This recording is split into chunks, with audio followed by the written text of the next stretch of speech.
She's the only player in the league that will say this shit. She's the only player in the league. Like, you won't hear Angel Wilson going out there. I am at the top of the scouting report. Ariel Atkins is at the top of the scouting report for your team. Camila Cardoso is at the top of the scouting report. Teams just box you. Angel Reese's unshakable confidence has taken center stage, with the rising star now declaring herself the WNBA's best player, and the one opponent's game plan for most. Every glare, every competitive jab, every on-court clash feels like another bold statement. As if she's reminding the world, I'm here to dominate. Because let's be real, Reese didn't sign her pro deal to play second fiddle, while Caitlin Clark steals the spotlight with record-breaking performances and roaring applause. Buckle up, because this rivalry has more drama than a primetime showdown. Team Caitlin, drop Baby Goat below. Team Reese, sound off with Baby Giraffe. Let's debate.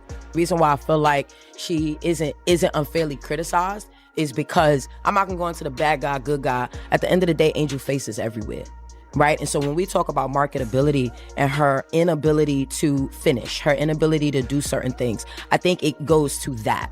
So I'm gonna keep it a band with you. I agree that if she gonna be the aggressor, then be the aggressor. At the same time, if you're gonna throw punches, you gotta take them. And so I felt like, to your point when you said, I bet she did. You can't see me because Caitlin did it. Right. Absolutely right. But now when you come in the league, right, and you fall in, you know what I'm saying? You got your 13 and 13, but now it's not translating to win. Just when you think Angel Reese couldn't dial up the delusion any higher, she serves up another laugh-out-loud quote for the highlight reels. Apparently, teams aren't just scrambling to contain Caitlin Clark, the woman casually shattering records between warm-ups and water breaks. No, according to Angel, coaches are losing sleep trying to figure out how to stop her. Picture it. Grizzled WNBA strategist bleary-eyed, rewinding footage of missed layups, muttering, "But how do we contain Reese?" As if she's some unstoppable juggernaut tearing through the league. Meanwhile, reality checks in. She's bricked more bunnies this season than she's notched wins. It's almost endearing, like a kid in a superhero costume swearing they'll single-handedly save the world. Let's be honest. If Angel's name does pop up in a scouting report, it probably just says, expect theatrics. No need for a double team, unless she starts hitting the side of the backboard. Angel Reese was someone who ever held her tongue and was someone who had been a no-comment machine in the past. Someone who wasn't so unapologetically Angel. All those things existed. People wouldn't look at her recent no comment and just say, you've always had a comment before. Let's keep it real. No coach is staying up nights scheming to stop Angel from erupting for 40. Their biggest concern is probably making sure she doesn't turn the game into her own personal drama series by the fourth quarter. But credit where it's due. Angel's out here speaking her truth with conviction, even if the stat sheet isn't exactly backing it up. Meanwhile, Caitlin Clark is treating the WNBA like her own personal record book, dropping logo threes like they're layups and threading no-look dimes like she's handing out autographs. Please tell me it's a fake quote. Please tell me this is a fake quote. Because this is something where it's like, everyone says, and it's like, oh, Angel's a developing player. It's like, oh, she's only in year 2. Why is everyone like going at Angel Reese and all this stuff? And, you know, oh, people can't stop talking about Angel. It's almost comical picturing coaches burning film sessions on how to stop Angel when half her shots are already self-contained disasters. No defense required. Let's call this what it is. Not a rivalry, but a rerun. Caitlin didn't just steal the spotlight. She folded it into her luggage and left the arena. She's not even playing against Angel anymore. She's rewriting record books while Reese is locked in a losing battle with her own box scores. And let's just say, the stats aren't taking mercy. But I will say, Angel Reese, Ronnie and I have debated it on the program. Ronnie has been pretty clear that he thinks that she sucks at basketball. I have defended her as having dimensions of her game that are high level. I got to a point here a couple of weeks ago where I was starting to wonder if she actually... Yet here comes Angel again, sauntering into pressers with the confidence of someone who genuinely believes scouting reports feature her as public enemy number one.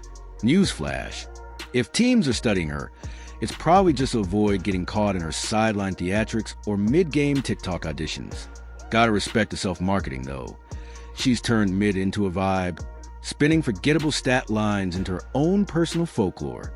It's like watching someone clank 5 straight free throws, then strike a pose like they just hit the game winner to Angel's out here acting like she's sparking revolution, when really, she's just the loudest one in a cafeteria food fight, instead of fixing her cement-footed defense or butterfingered turnovers. Angel Reese, part 47, let's get it! Unethical rebounding! Bang! There's a league memo out that says nobody grab rebounds but Angel. 99% of the time, nobody even tries for them. But when they do, they always get the rebound over her because she's jumping with cement in her shoes. Bring back shame to stat padding rebounds. Where is it? No wonder she leads the league in rebounding. I mean, what is this? Bang! When it's not an uncontested defensive rebound, we're going for the me-bounds. How about it? Give me that. And honestly, it's almost adorable. This is their game plan for me too. Sure, maybe that energy would have made some sense back in college. At LSU, Angel did flex. She muscled up in the paint, racked up double-doubles, and turned trash talk into her personal TikTok trend. But in the WNBA, that hype train left the station. Especially when half your rebounds come from your own misses and you're shooting sub 30% from 5 feet out.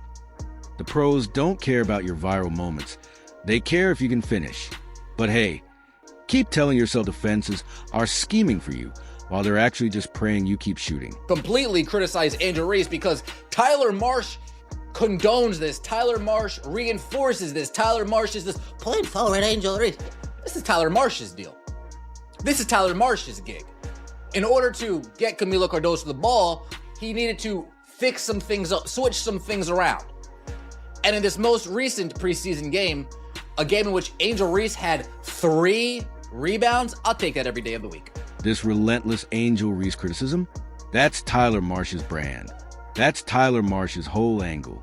He's latched onto this narrative, pushing it every turn.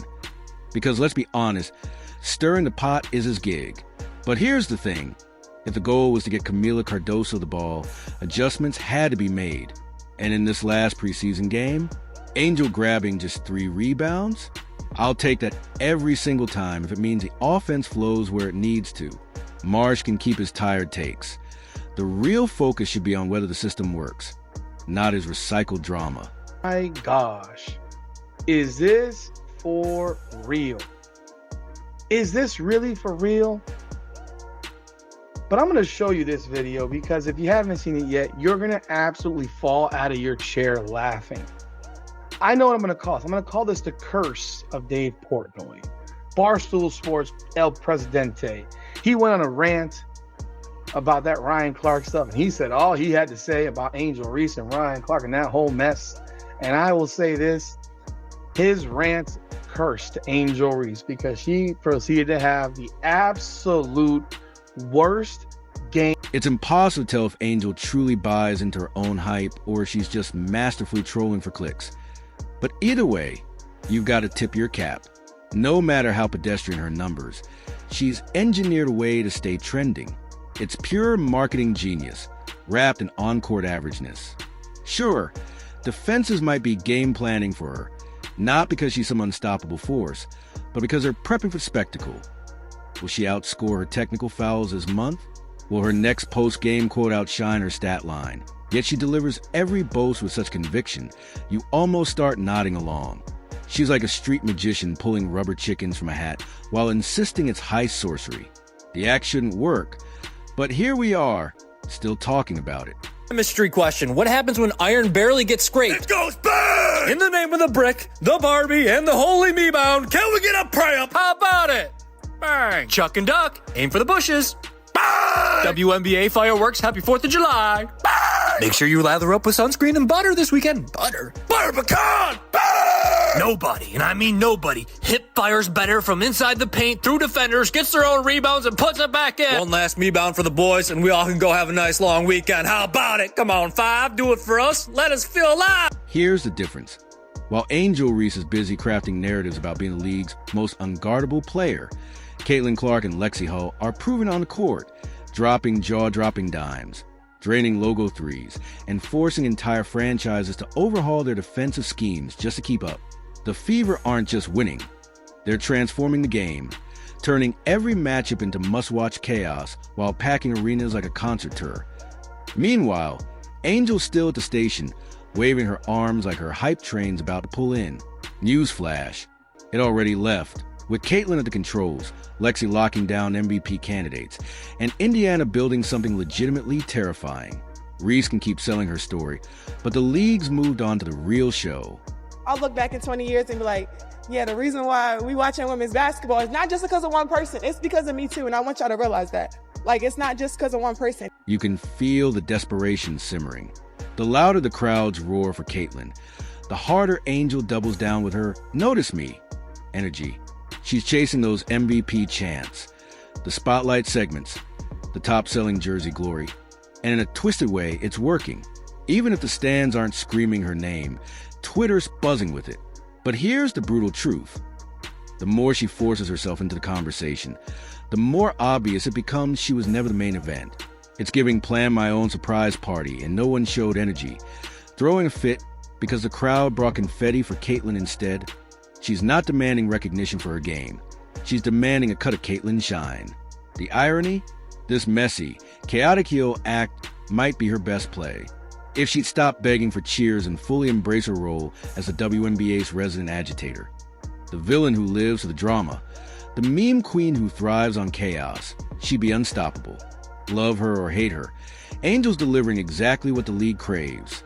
Tension, theatrics, and hold my earrings, energy, so let's settle this. Team Caitlin? Drop goat, baby goat. Team Angel?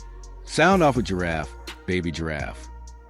Smash like, subscribe, and hit that bell, because this drama's only getting juicier. Tap the video on screen now, and we'll see you in the next one.